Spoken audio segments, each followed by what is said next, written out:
Last time on the breakdown, we had a huge pot between Igor Kurganov and Dmitry Urbanovic, in which Igor essentially heroed down with ace high, which turned into a pretty meaningless pair of aces against crazy young Dmitry Urbanovic, who had a full house. So it didn't really work out that well for Igor. Let's hear what the people had to say. Indeed, let's. Also, click up here if you want to see that hand. Oh, yeah. That's important. Yeah. If you haven't seen it. You should probably watch that before you watch this. Get refreshed. Yeah. All right, Mitchell Reed says, I would have thought that someone at this level would be balanced with their tells, so I don't think Kurganov can make any conclusions on the river like you suggested.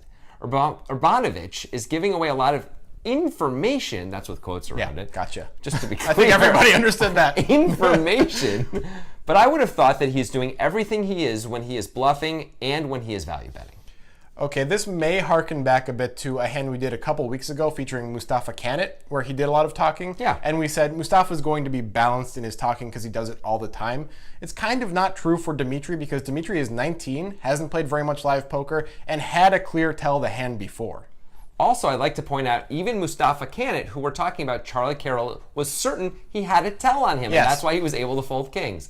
Even great players may have tells, and a guy like Kurganov is playing and is so good because he's reading even the great players' tells. And that's why he thinks he can play the hand the way he does, because he can get to the river and make what he thinks anyway is going to be the right decision. Right, we did a hand called He Sees Through the Friendly Smile, where Kurganov just read Ola Shemian cold, and Ola Shemian was a GPI Player of the Year that year. Yeah, so he can read people no matter who they are, really, most of the time. Yeah. All right, moving on. Jeff Miller says, sometimes you just have to call the crazy guy. Even if it costs you some chips in the current hand, it will cool him off from bluffing you later. That seems a bit more relevant in a cash game than in this huge, high leverage, 100K tournament spot. Yeah. I mean, I understand the point for sure. It makes sense. But this is a spot where Urbanovic has the second most chips, Kurganov has the most chips, and third is far behind. So this is a paradigm shift in the tournament if Kurganov calls and is wrong. I like how you said that. Yeah. Paradigm shift. True, though. If you want to call the bluffer the crazy guy, look for lower leverage spots to do it, is what I would say. Look for smaller pots to do it in. So, you know, where they check the turn, we check it back. So when they bet the river, it's much smaller and much easier call, where we're maybe getting better odds, and everything doesn't swing based on whether we make this call or not. That said, Kurganov clearly had a plan to play a big pot against Urbanovic, who he believes is out of line too often. Absolutely. Zach Liu says, how important is getting an overwhelming chip lead and crippling the maniac? If he won the hand, Kurganov would have around 10 million and would be the overwhelming favorite to win the tournament. Do you think this factored into his call?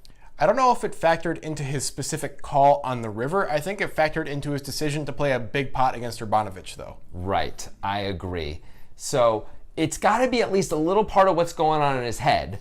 Okay, this guy's crazy. There's going to be an opportunity to win those chips. Someone's going to win those chips most of the time. This guy's rarely going to win the tournament by playing like this. So who's going to be the guy? Well, maybe I'll stretch a little bit to try and win those chips if I see a good spot. And Kurganov thinks this is a good enough spot to try and win them. He's wrong. Right. Kurganov knows that he does have more chips than Urbanovic. So if they get in a huge clash, Kurganov is still around with a short stack, but he's still around. He could knock out Urbanovic and have like 98% of the chips in play and smooth sailing to the end. Yeah. Now, as it turns out, he lost this hand. He actually did go out fifth of 5 players, so didn't work out super well there. He still won, you know, €500,000. It's hard to make a plan work in poker, to be fair. Yeah. Let's be fair about it.